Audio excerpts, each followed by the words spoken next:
CNC machine is really fun, except for the moments when it isn't and something goes wrong. So to become better at it, I bought 20 kilograms of aluminum alloy. My intention is to remove roughly 6 kilograms of it, turning into chips, and hopefully make something useful along the way. Like these 3 beautiful and quite heavy enclosures. But the real question is, why am I building it? Well, I'm making 200 amps power converter for a boat. The converter connects to a 12-volt lithium battery and powers the boat's trolling motor. And 200 amps is quite a lot. Putting something like this inside a plastic box seemed slightly irresponsible, so I decided to make the enclosure out of aluminum, which can take pressure, temperature, salt water and potentially any idiot who might want to hit it. There is only one small problem though.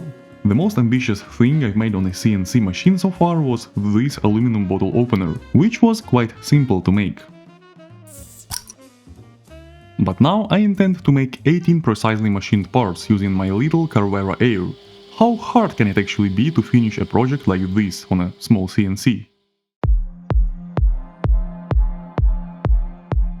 I've actually chosen aluminum for a reason. It's a pretty perfect material for something like an electronics enclosure. It's about 3 times lighter than steel, while steel being strong and rigid. It doesn't rust like ordinary steel and it conducts heat extremely well, which is quite important when there is a 2.5 kilowatt power converter sitting inside.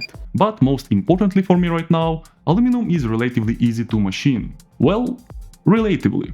Compared with 3D printing, where the machine just poops hot plastic out of a nozzle and somehow gives me a decent part without me even bothering, CNC machining requires a bit more magic. I would compare it to a temperamental woman, fun to be with but requiring a lot of adjustments. CNC machining is also fun, but in the software I have to choose the right cutting tools, speeds, feeds, depth of cut and toolpath. And if I get something wrong, instead of plastic spaghetti, like with a printer, I get a broken tool and a quite expensive piece of scrap aluminum. But at this point I've made exactly 0 failed parts. Mostly because I've made only 1 part in my entire life, so I feel quite confident and completely ready to start breaking stuff. The first part I machined were the front and rear panels of the enclosure, and I really enjoyed making them. They are simple, thin and relatively difficult to ruin, which made them perfect parts for someone who had almost no idea what he was doing. I only had to make a couple of cutouts for the bus bars that are supposed to stick out of the converter, as well as several mounting holes and holes for the LEDs. The parts are actually so simple that they could have been made with a laser cutter. But my apartment already resembles a small workshop and my wife, if I had one, would definitely kill me if I put another machine in here. On the other hand, a CNC mill can do some things a laser cutter can't, like these pockets. I made them so I could put silicone inside and seal the converter from the front and back. During machining I like clamping the stock from all sides, but I also use double-sided tape to stick it to the spoil board. This way, even after the part is completely cut out, it stays in place instead of flying around inside the machine.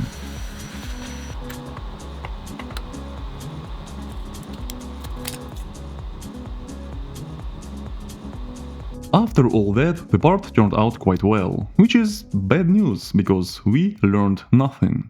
As you know, experience is directly proportional to the number of parts ruined and mistakes made.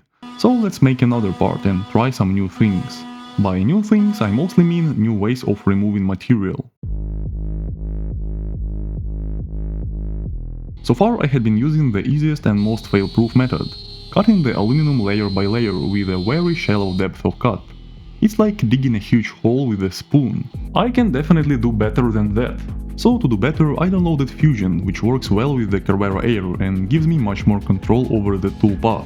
I generated an adaptive clearing toolpath that enters through a pre-drilled hole, goes down to the full depth of the pocket, and then removes material mainly by moving along the X and Y axis.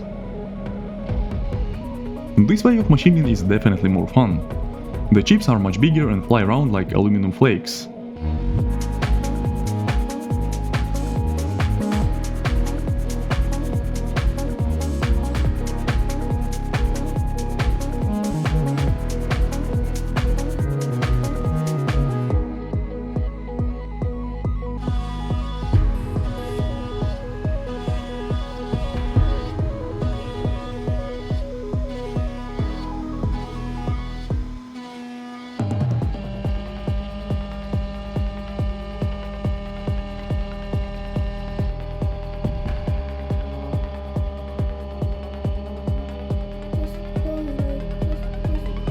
To make the process even faster, I also cut in both directions. Instead of finishing one pass, returning to the original side and starting another one, the tool simply moves back and forth. Afterward, I clean everything up with 2 additional finishing toolpaths.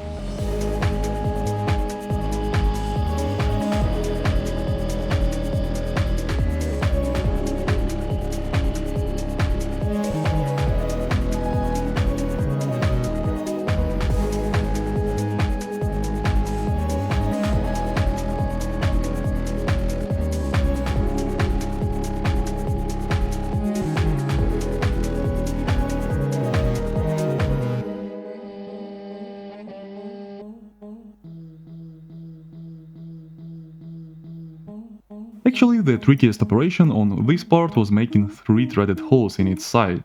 At first, I thought I'd have to use a precision vise and a manual probe, which allows me to find the origin when the part is mounted in some non-standard position. But it turned out that simply pushing the part against the wall with a clamp was much easier.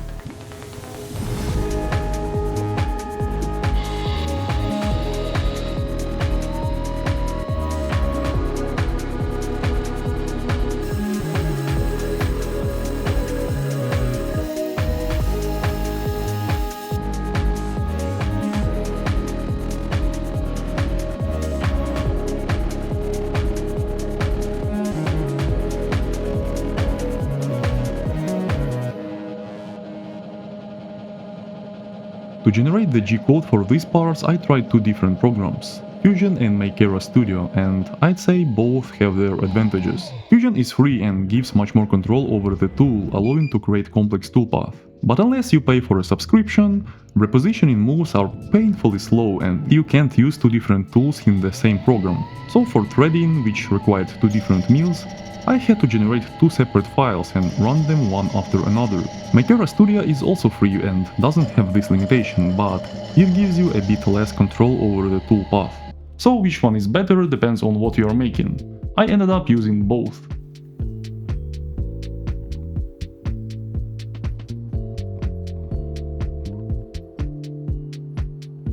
Some of you also might be wondering, why didn't I just use aluminum extrusion, since it's one of the cheapest way to make an enclosure like this. Extrusion involves pushing aluminum through a die with a desired cross-sectional shape and then cutting the resulting profile to length. The problem is that for only 3 enclosures I would first have to buy the extrusion die, which according to the quotes I received would cost around several $1,000s.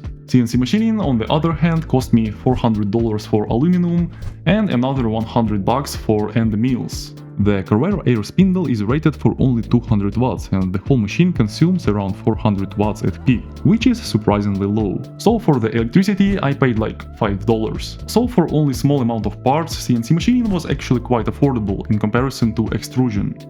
Buying an existing extruded enclosure wasn't an option either, since none of the ones I found could dissipate the amount of heat I needed. And that's how I end up machining those by myself.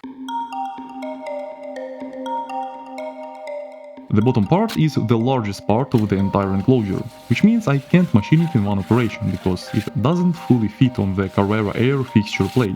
That was bad news for me since I only realized it after I had already created the machining program and glued it to the spoil board.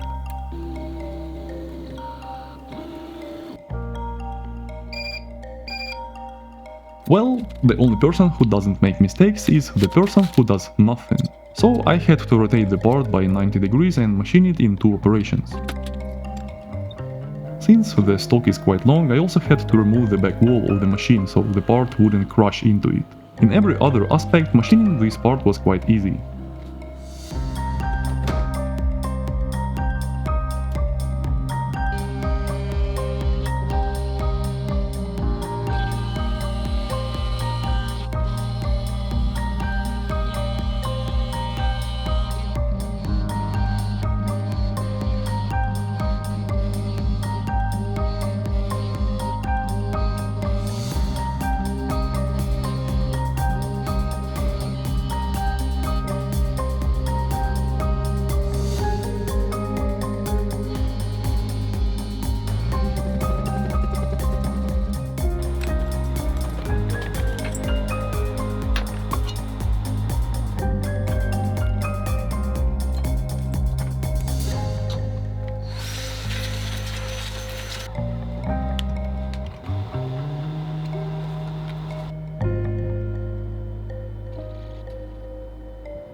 To be completely honest, I was kinda scared to see the result, because if it wasn't good, I was cooked.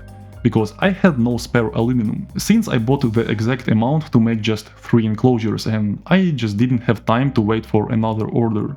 That's why being brave but dumb is kinda fun. I never know exactly where or when I'm gonna screw up and how much it's gonna tickle my nerves.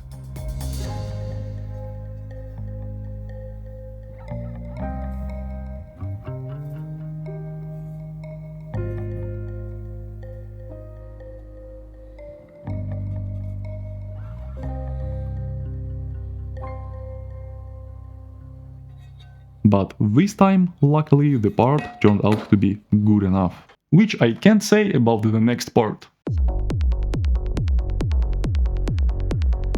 So this is the main boss of the project.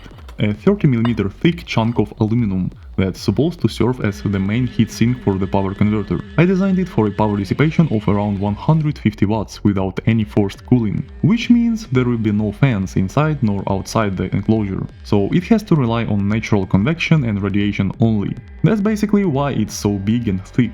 To calculate the number of fins, the distance between them and their thickness, I use some magic formulas created by drunk engineering wizards, a link to which I will leave in the description. But the main idea is to maximize the heatsink's surface area while keeping a reasonable amount of free space between the fins, so air can move through them freely and take heat away. Actually, machining this part involved a lot of stress because I kept using the wrong settings again and again. I wanted to remove as much material as possible, as quickly as possible, but I still didn't know the limitations of the machine very well, so I kept putting too much stress on it.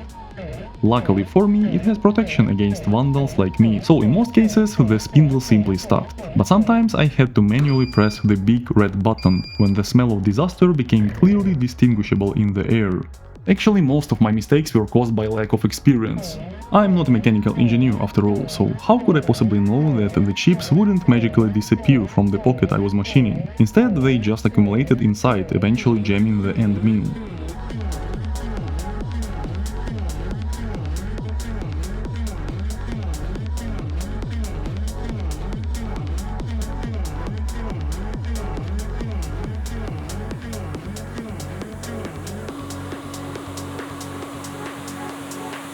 Luckily for me, the Carvera Air has an air nozzle that can blow all the chips out of the pocket. Unluckily, however, I don't have a compressor to connect to it, because compressors are loud and my neighbors already hate me enough for all the noise I make in the apartment. So I decided to change the milling strategy and reduce the depth of cut so the chips would be smaller, less fluffy and hopefully wouldn't get stuck in the pocket. Unfortunately, that didn't help either.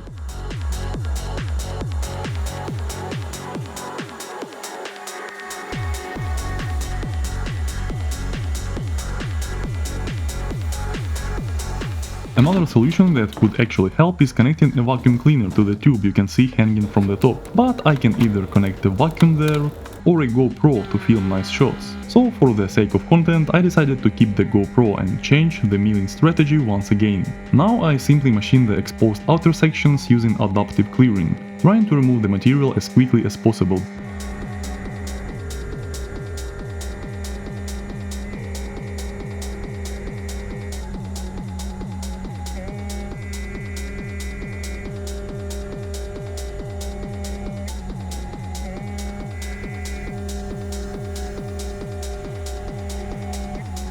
For the inner pockets, however, I use a shallow depth of cut, which creates very small aluminum flakes that fly out of the pocket by themselves and are much less likely to jam the bit.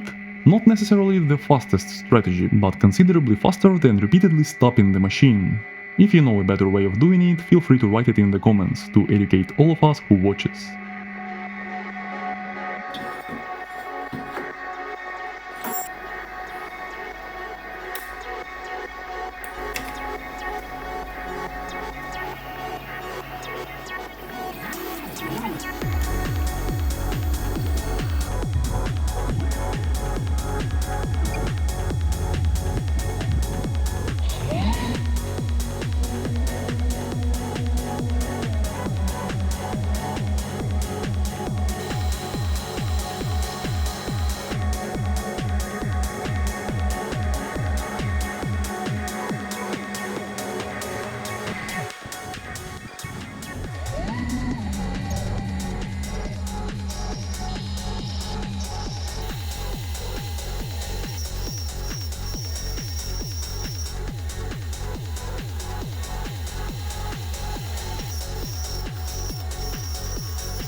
Somehow and rather unexpectedly for me, everything fits together almost perfectly.